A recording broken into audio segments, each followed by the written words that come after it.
everyone, it's Taylor here. Today I'm going to share with you how I created this beautiful bouquet for Mom. I'm using several Tailored Expressions products, including the new Bouquet Whimsy clear stamp set and the coordinating dies that go with those. It has kind of a folky feel to it, and I just love all of the different images that you get, and the possibilities with this set are endless. I also have the Building Blocks Her stamp set, which includes our alignment guides that match with the alignment guides on the die to cut out all of those different words to personalize for the women in our life. I'll also be using the Inside Scoop for Her stamp set, along with foam sticky strips and foam sticky circles. I'll be sharing a trick for using press and seal to make sure you get all of the images in just the right spot. I'll also be using drip drops along with several colors of ink. Sprinkles to do some blending in the background, Oreo for my sentiment stamping, and then several different mini ink cubes for the flowers. I'm going to start by sharing a tip for mass producing these stamped flowers. I have here the die cuts that I plan to use, and I'm going to create a negative for each of these die cuts. I'll be saving the negative piece that's created from each of these, and then I will also be cutting many more pieces out of sugar cube cardstock. I'll organize them into piles and then use the negative pieces to set up in my Misti.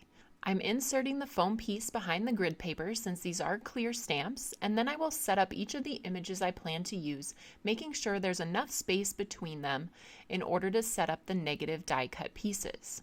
Now, clear stamps tend to stick to the grid paper and lift it, so it's really important that that grid paper does not move. So I've added adhesive to the back of the grid paper in order to give it a little bit more stability. I've stamped each of the images onto the grid paper using different colors of ink, and then I'm going to take the negative die cut pieces and arrange them over the top of my stamped grid paper. Then I can place the pieces down into the openings like I'm putting a puzzle together and easily stamp multiples at one time. So I'm stamping several different colors of ink, closing my lid, and you can see I end up with perfectly placed images that I can do over and over again. Once I have my Misti set up, I usually stamp a whole pile of flowers. I'm going to take the flower center for this largest flower and set that up on an acrylic block, just stamping that down with Poblano ink in the middle of all of those Dijon colored flowers. Then I can take the different flowers and arrange them onto the stems, getting them exactly where I want them. And then the trick with the press and seal is to press that down over the top of your arranged bouquet, picking up each of those flowers and keeping them all together as one piece. Then you have the opportunity to take your adhesive, whether that be foam tape or liquid adhesive, and apply it to the back, making sure all those pieces stick together. You can see I'm adding them at the top of each of the stems so that when I'm finished, all of those pieces are adhered together.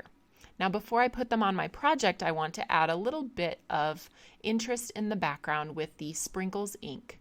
I've applied the ink with a blender brush, and then I can take my press and seal bouquet and adhere that over the top. Next, I have several sentiments that I already cut using our Building Blocks Her stamp and coordinating die. I decided to use Mom and adhere that at the base of the bouquet, and then I used some twine to tie a small bow and add it to the top of the word Mom, so it looks like it's tying the stems together. I used a glue dot to adhere that and trimmed the ends off. I chose blue raspberry for the card base, so I've scored and folded that down the center, and then I'll adhere the card panel that we created to the front of the card base. Now the last step will be to finish the inside of the card with a sentiment from the Inside Scoop for Her. I chose "We love you for all you do and all you are." I'm stamping that with Oreo ink onto the sugar cube cardstock, and then I can adhere that to the inside of my card. Thanks so much for tuning in for today's video. I hope you enjoy the Bouquet Whimsy stamp set as much as I do. I certainly have lots of flowers left, so you'll be seeing more in this color combination soon. You can find all of these products at the Tailored Expressions web store at tailoredexpressions.com.